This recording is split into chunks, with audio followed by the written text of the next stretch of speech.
Welcome to Mediocre Gaming, and today we're talking about Anthem. Well, good morning, good afternoon, good evening, and salutations. Today, the Interceptor has come. Let's get to it.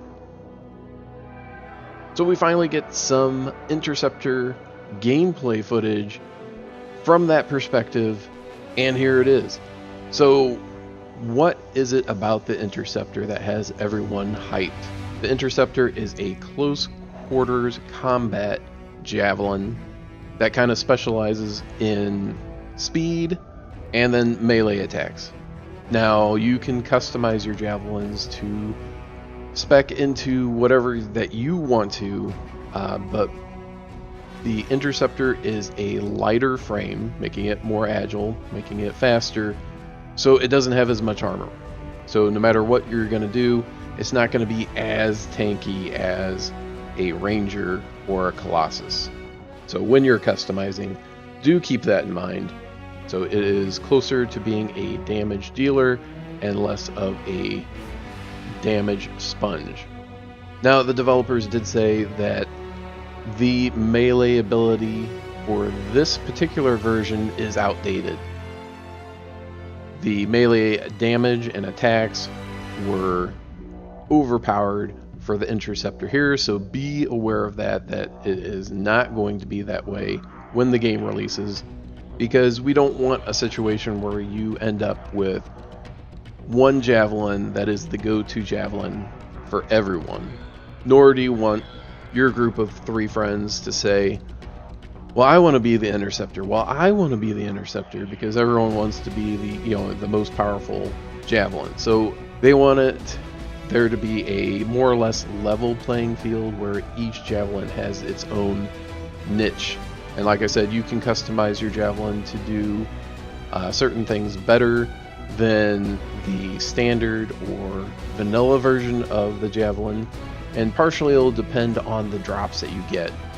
So the weapons that you have, the ability or gear mods that you have that change your abilities.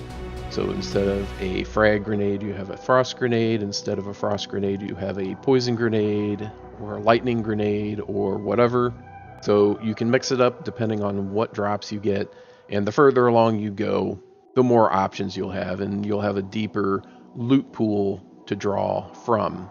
Additionally, we have 6 challenge levels or difficulty levels.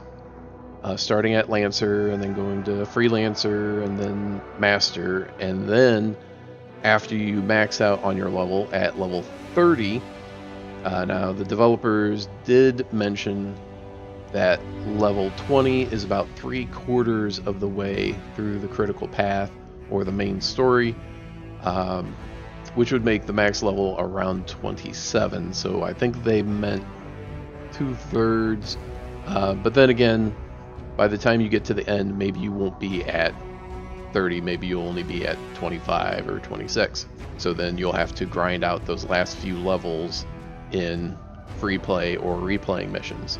Alright, so after you get to max level, level 30, then there'll be 3 additional challenge or difficulty levels that will be unlocked. Grandmaster 1, 2, and 3. Now, of course, as you go up in difficulty, the drops get more dramatic, and you have a deeper and better loot pool to draw from. So doing a Stronghold on normal difficulty, so Freelancer difficulty, versus Grandmaster 3 difficulty is going to make a huge difference in the potential loot that you will get during the mission and at the end of the mission. Now, additionally, when you're playing with other people, all medals, all the XP are shared between each player. So you don't have to get the killing shot on an enemy in order to get XP from killing that enemy. And there's going to be certain challenges that you can do to boost the XP that you get from each mission or stronghold.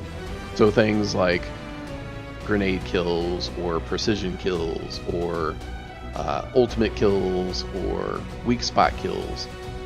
Things like that will all add to challenges that you have, and at the end of the mission it'll tally up those bonuses, and based on how many you do or how well you do, that could add up to a lot of extra XP. So, and they also have tiers for the different challenges: bronze, silver, and gold. So the more weak points you hit, the more precision kills that you get, more grenade kills, whatever they happen to be, will put you into a higher tier, which will get you more XP at the end. Now, what they haven't said is once you get to level 30, what is the advantage of getting that XP?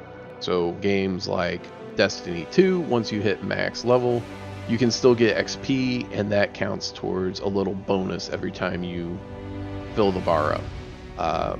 Similarly, hopefully they have some sort of mechanic that still rewards that XP. Now, the Interceptor has little throwing stars, and it looks like the particular one that they were using in the gameplay, you get a stock of 4, and that will regenerate as you use them. So if you only use 1, it'll come back very fast. If you use all 4, it'll take a little bit longer to get them. And it looks like you have to wait for 2 or 4. So if you're at 3, you can't use that at 1, actually. Interesting mechanic. There's a poison grenade, and then there's a detect vulnerability ability, which will cause the target to take more damage. Now, you'll notice in the video the Interceptor does not use a gun very often, and when it does, it doesn't do a lot of damage. It looks like a small sidearm or hand cannon or something of that nature, where it doesn't do a whole lot of damage, but it is more geared towards a lighter javelin frame like the Interceptor, so something that won't slow it down. Additionally, they also used a shotgun, the 2-shot shotgun or double barrel shotgun, but I think the shots come off, both of them come off automatically, or automatically, if you will. Alright, so because the Interceptor is a lightweight or more fragile frame, it is more mobile, so moving around is going to be key. So someone who is good at mobility, someone's good at the more parkour aspects of Javelin would be better suited for using a Interceptor Javelin. And that's it. A good amount of information about the Interceptor, and the Interceptor's ultimate, of course, makes you invulnerable while the ultimate is going, and you have 0 cooldown on your melee abilities. So that is the perfect time to go in and melee guys. Additionally, the combo system for the Interceptor gets a aura, so whatever other people are using, like frost or heat, the Interceptor, while it's getting into melee the different enemies, can spread that around with that aura. Well, I hope you enjoyed this video. Be sure to ring the bell before you leave to be notified of all future episodes as soon as they go live. And thank you for liking, commenting, and subscribing. And we'll see you next time.